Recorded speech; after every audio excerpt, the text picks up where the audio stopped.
एक छोटे से गांव में रामलाल नाम का आदमी रहता था। वह खेती करता था, पर उसकी एक बड़ी बुरी आदत थी, लालच। चाहे खेत में थोड़ा अनाज बचा हो या किसी के घर से फल मिल जाए, उसे हमेशा और चाहिए होता था।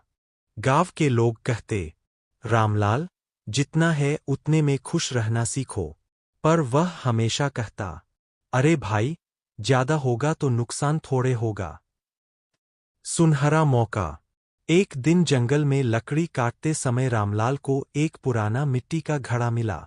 घड़ा खोलते ही उसके अंदर से एक छोटा सा जिन्न निकला और बोला, मैं तुम्हारा आभारी हूं कि तुमने मुझे आजाद किया। बदले में मैं तुम्हारी 3 इच्छाएं पूरी करूंगा। रामलाल के मन में लालच जाग उठा।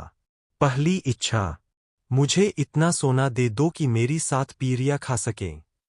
जिन्न ने पलक झपकते ही सोने के ढेर लगा दिए।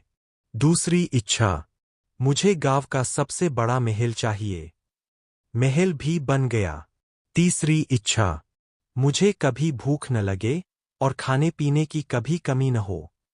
जिन्न ने यह भी पूरी कर दी। लालच का बोझ। रामलाल के पास सब कुछ था, पर उसका लालच यही नहीं रुका। वह और भी सोना चाहता था। उसने जिन्न से और मांगना शुरू किया। जिन्न ने चेतावनी दी, मैंने 3 ही इच्छाएं पूरी करनी थीं, अब अगर तुम और मांगो तो उसका परिणाम बुरा होगा। पर रामलाल नहीं माना। एक दिन वह बोला, मुझे सारा जंगल सोने का चाहिए। जिन्न मुस्कुराया और कहा, ठीक है, पर याद रखना, सोना तुम्हारा भूखा पेट नहीं भरेगा। दुखद अंत। जंगल तो सोने का हो गया, लेकिन उस दिन से बारिश बंद हो गई, खेत सूख गए और गांव में अकाल पड़ गया। लोग पानी और अनाज के लिए तरसने लगे। रामलाल के पास सोना तो था, पर खाने को अन्न नहीं, पीने को पानी नहीं। धीरे धीरे वह अकेला हो गया, क्योंकि गांव वालों ने उससे रिश्ता तोड़ दिया। अंत में सोने के ढेर पर बैठा रामलाल भूख और प्यास से तड़प कर मर गया। सीख। लालच इंसान की सबसे बड़ी दुश्मन है।